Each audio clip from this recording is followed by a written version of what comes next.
semoga kita nanti bisa menyambut anak didik kita dengan perasaan yang semakin segar. Baik Bapak Ibu, baik Ibu semuanya. Saya akan mendiseminasikan terkait dengan tokoh pendidikan. Tokoh pendidikan ini sudah mendunia ya, karena beliau juga termasuk salah satu rujukan daripada Ki Hajar Dewantara selain Maria Montessori. Boleh Bu Sarah, next. Ini bidang mata kuliah apa? Ada dulu Bu Sarah. Judulnya dulu. Tapi kami ketika diskusi itu selalu bilangnya Tagore-nya saja yang lebih mudah diucapkan. Rabindranath Tagore ini adalah salah satu tokoh pendidikan dunia yang aslinya adalah seorang budayawan atau seniman. Jadi bukan pure dia berasal dari tokoh pendidikan, sama seperti Ki Hajar Dewantara kan beliau adalah aslinya jurnalis ya.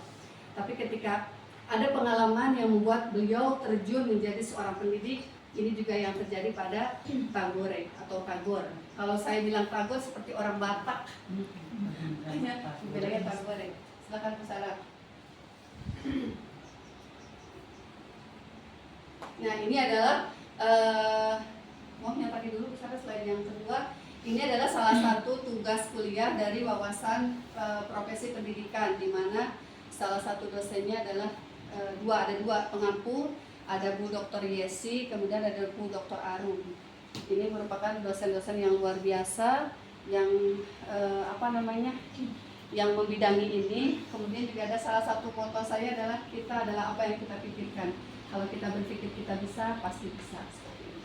Nah, mari kita mulai ke Tagore itu. Mungkin ibu mungkin termasuk yang asing ya, atau mungkin sudah ada pernah mendengar Rabindranath Tagore ini.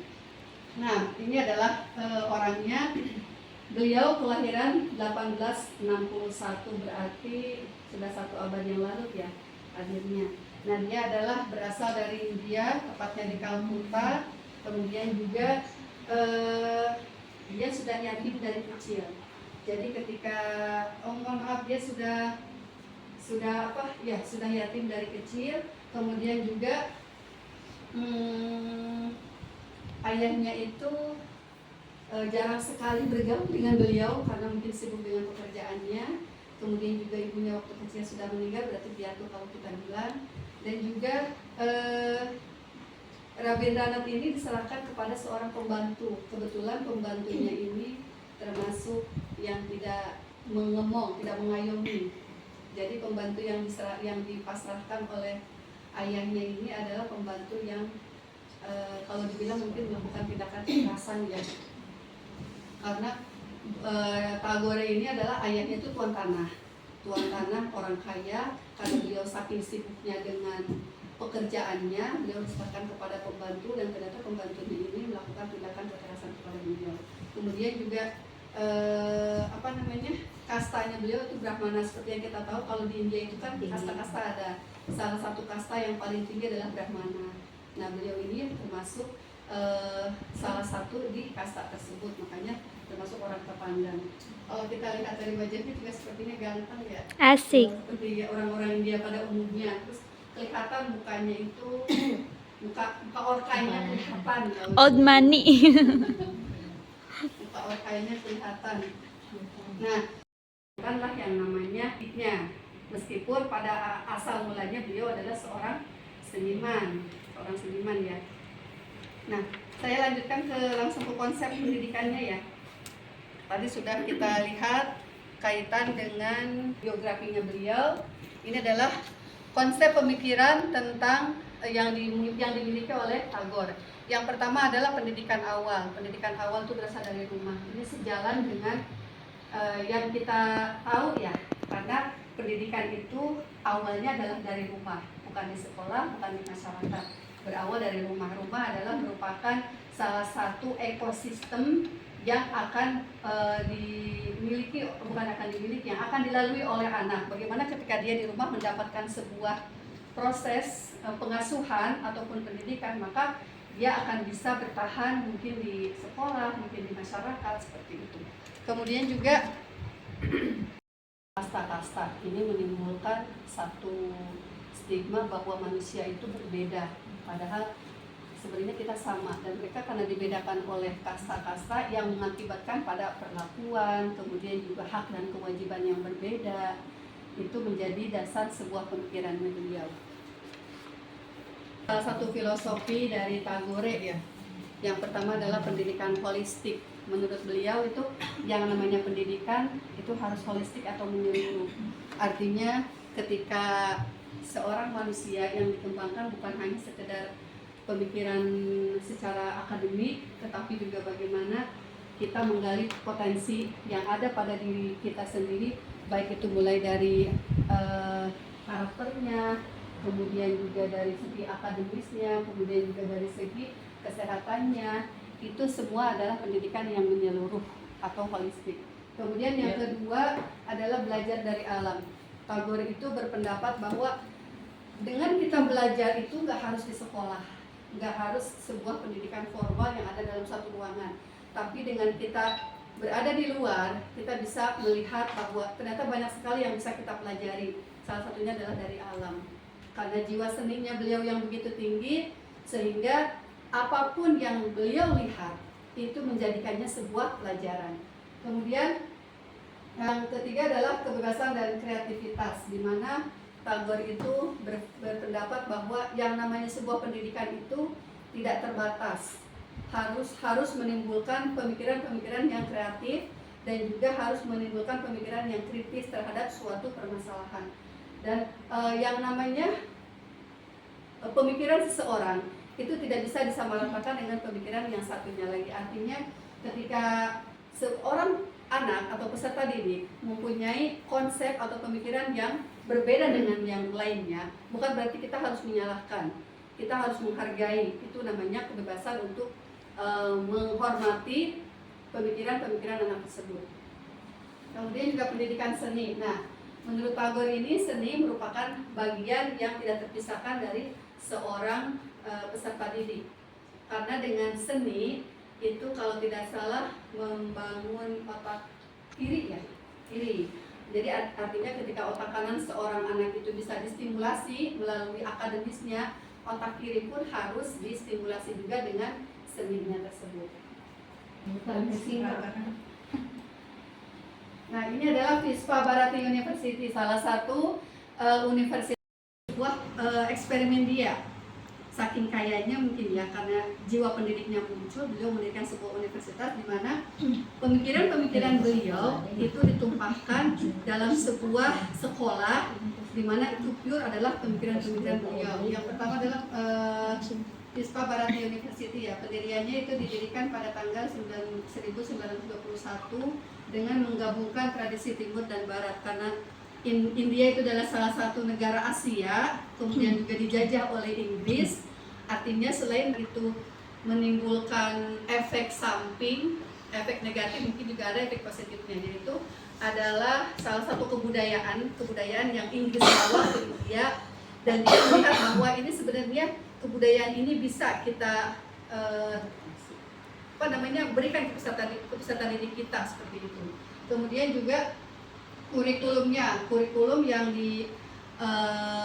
beliau terapkan di Vispa Bharati ini adalah interdisipliner, kemudian partisipasif dan berbasis proyek. Karena seperti yang kita tahu ya, beliau itu bilang bahwa dengan di alam juga kita bisa bekerja. Maka salah satunya adalah metode yang beliau ajarkan semuanya berbasis proyek. Peserta didik bisa mengeksplor kemampuannya tidak hanya di atas kertas ataupun di depan meja, tapi peserta didik bisa mengeksplor seluruh kemampuannya bisa di alam terbuka. Salah satu pemikirannya. Kemudian juga Santiniketan itu apa ya? Bentar saya cari dulu ininya. Adalah sebuah lembaga pendidikan, termasuk di dalamnya adalah Vispa Bharati University.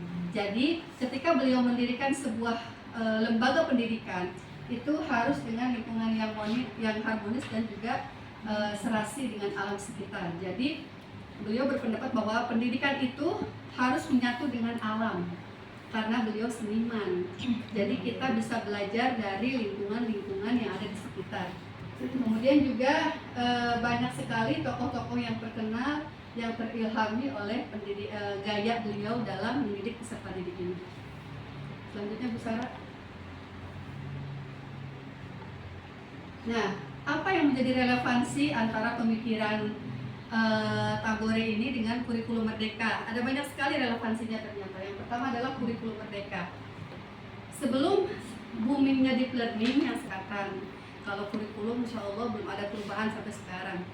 Nah, kurikulum Merdeka itu selaras dengan pendidikan holistik.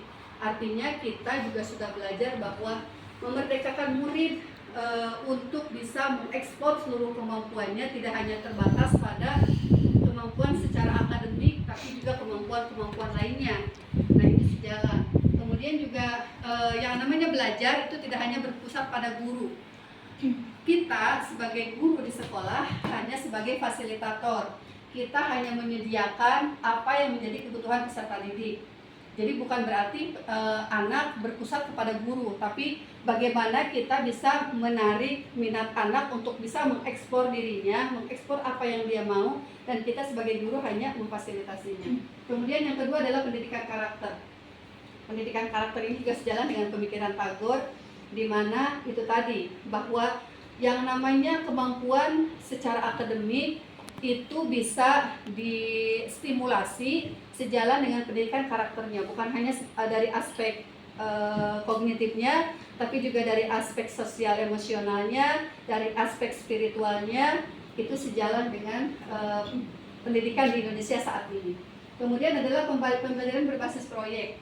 Kalau mungkin dulu di kurikulum Merdeka masih gaung-gaungnya ada P5, itu kan asalnya proyek ya. Nah, ini juga sejalan.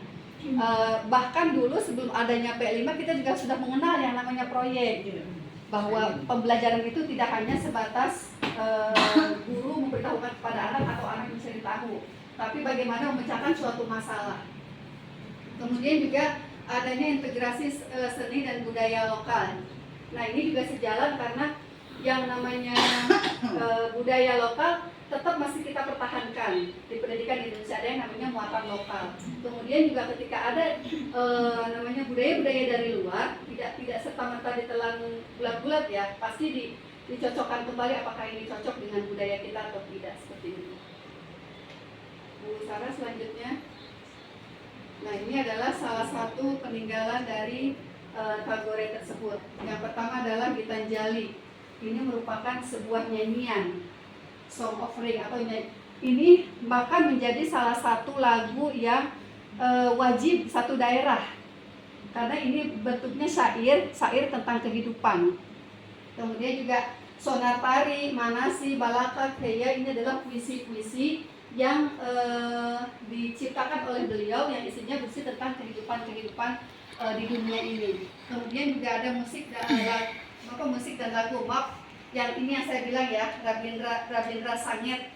Ini adalah salah satu lagu yang bahkan dijadikan lagu kebangsaan oleh satu kabupaten, mungkin kalau kita mungkin ada satu wilayah, lagu ini menjadi salah satu lagu kebangsaannya. Nah, kemudian juga ada lukisan, ada beberapa macam lukisan yang beliau hasilkan. Terus kemudian juga ada selain itu drama. Ini adalah salah satu karya yang dihasilkan oleh Tagore dengan kurikulum yang sekarang kita anut.